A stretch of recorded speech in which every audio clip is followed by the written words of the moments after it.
Hi everyone, it's Christopher, Mono County Library Director and co-host of the Oxygen Starved podcast, and it's Book Talk Friday, so I've got two great library books for you to check out. Now, the smoke is easing out at the moment, but we're all too familiar with the more dramatic fire seasons in California these days, so today I've chosen a couple of books that help us understand fire better.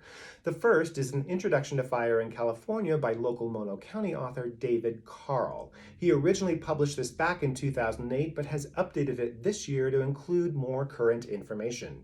I read this book in one sitting. If, like me, you don't know much about wildfires other than they can be traumatic and scary when they get out of control, this is the book for you. Written clearly and with lots of illustrations, it's the perfect book to take away some of that fear and understand that while it can be dangerous, fire is an important part of nature, the way rain, wind, and snow are part of nature.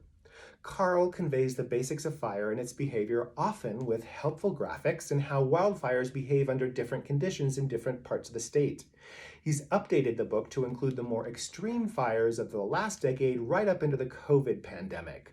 One of the most interesting things I learned from this book is that some species of plants require fire to help them grow, and it's not uncommon for a burst of wildflowers like fire poppy or fireweed or lupines to appear after fires.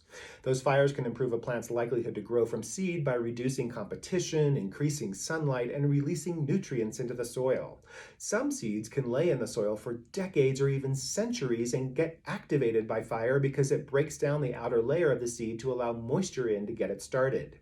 Same with many species of pine cones, where they stay tight and coated with resin. It takes a fire to melt the resin and open the cones for the seeds to get out and propagate. And speaking of trees, because trees often recover from fires but bear scars that stay with them, researchers can look at the fire scars in a tree ring sample to understand when and how often a tree experienced a fire. Sampling many trees can help build a record of regular fire history in an area, including whether there were small fires or big fires. Indigenous tribes understood fire's benefits, how regular controlled fires helped grow the food and resources they needed. It wasn't until the 20th century that the National Forest Service adopted a then controversial no-fire policy, and what we've learned from that a century later is that not having regular fires can make forests less healthy, as often types of trees compete for space and resources during droughts and infestations, resulting in large groups of dead trees throughout a forest.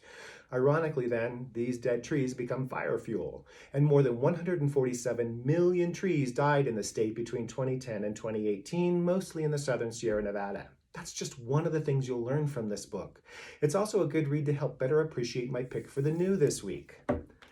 Paradise, One Town's Struggle to Survive an American Wildfire by Lizzie Johnson. This just came out in August.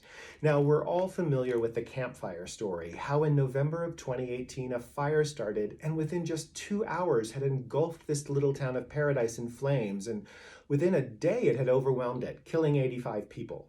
Johnson was a reporter for the San Francisco Chronicle who was on scene during and long after the fire, investigating not just the cause, but also the personal stories of the lives it impacted.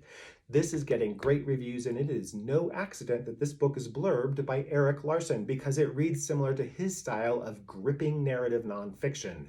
A handful of individual personal stories wrapped into the drama of the event as it unfolded in what is edge-of-your-seat reading. Let me read you a little bit of the blurb.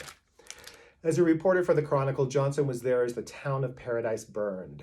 She saw the smoldering rubble of a historic covered bridge and the beloved Black Bear Diner, and she stayed long afterward, visiting shelters, hotels, and makeshift camps.